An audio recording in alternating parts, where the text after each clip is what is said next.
Let's be real, the rules of real estate just got a massive shakeup. For decades, there was pretty much one path, and it was mandatory for most agents. But now, thanks to the NAR settlement, there's a whole new road, one that offers a totally different kind of freedom. Today, we're going to talk about the rules you now get to avoid. Okay, this quote just nails it, right? It really gets to the heart of the old system. For years, real estate is run on this forced membership model. If your broker joined the club, well, you had to pay the dues too, whether you wanted the service or not. You were all roped in from the top down. But that old model is now facing its biggest disruption yet. And I mean, the NAR settlement didn't just tweak a few rules. It basically created a completely new game. It finally gives agents a real choice about which rules they want to play by. So, to really get why this is such a big deal, we got to look at how things used to work. Let's pull back the curtain on this structure that folks call the forced membership cascade. It was like a domino effect, really. It all started when the broker joined NAR. And boom, that one decision just tumbled right down the line, forcing every single agent in the firm to become a member and then subscribe to the Realtor-owned MLS, whether they personally saw the value in it or not. And this right here, this is maybe the most important part of this whole conversation. The settlement created new rules, yeah, but these are organizational rules for Realtor-owned MLSs.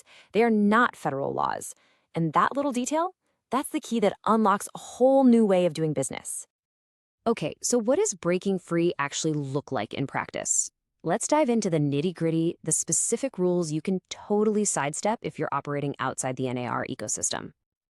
All right, first step, and this is a big one, offering cooperative compensation on the MLS. If you're in a Realtor-owned MLS, poof, that field is gone. It's prohibited. But if you're using an independent MLS, it's still there, alive and well, and ready to be used. Next up, let's talk paperwork. You know the drill now with NAR. You have to get a written buyer agreement before you can even show a single home. But for independent agents, that MLS mandate just doesn't apply. You simply follow your state's laws, which, let's be honest, are often way more flexible on when that needs to happen.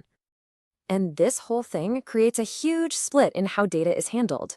Realtor-owned MLSs are now locking down their data feeds. No more showing compensation offers on public-facing websites. Independent MLSs, though, they can still let that information flow, which opens the door for way more transparency and cool new tech.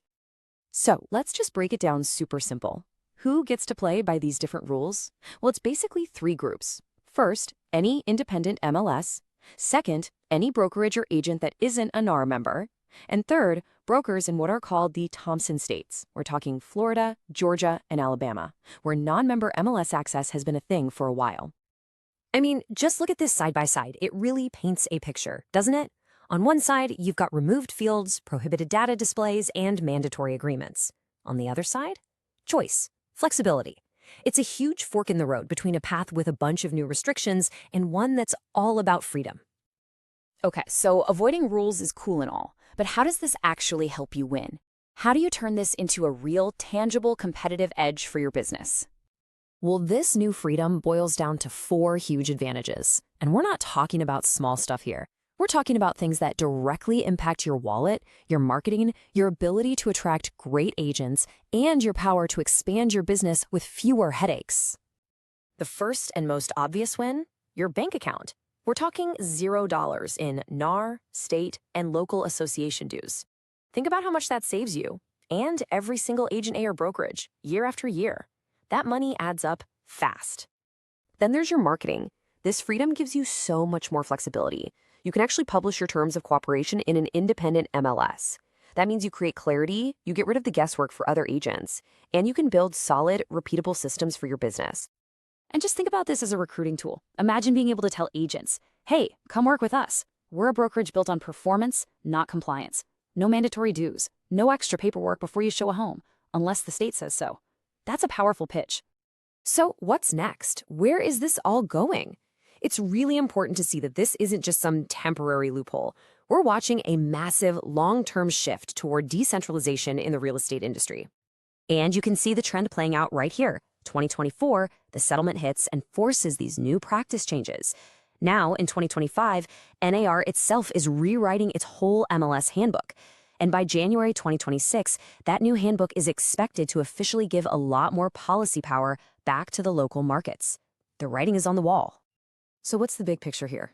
It's that MLS policy is breaking apart from one central authority. The whole forced membership model is on its way out. Now, associations and MLSs are going to have to actually compete on the value they provide, not just because they can force you to join. And that leaves us with one final thought, really a question for you and your business. As the industry decentralizes, as the power shifts back to you, the agent and the broker, what are you going to do? Are you going to stick with the established rules, or is it time to choose your own?